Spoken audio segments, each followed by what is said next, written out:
আমাদের আর পাঁপড় করা যেন শেষই হচ্ছে না। আসলে আলুর গাদা রয়েছে, জমিতে যত ছোট সাইজের আলু ছিল সেগুলো বাছাই করে রাখা হয়েছিল, সেই ছোট সাইজের আলুর পাঁপড়গুলো করে দিয়েছি।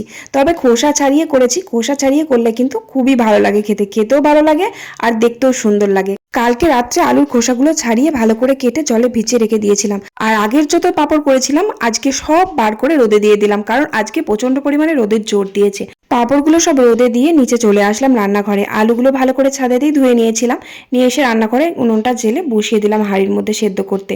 আজকে কিন্তু হলুদ, নুন আর একটু গোলমরিচের গুঁড়ো দিয়েছি।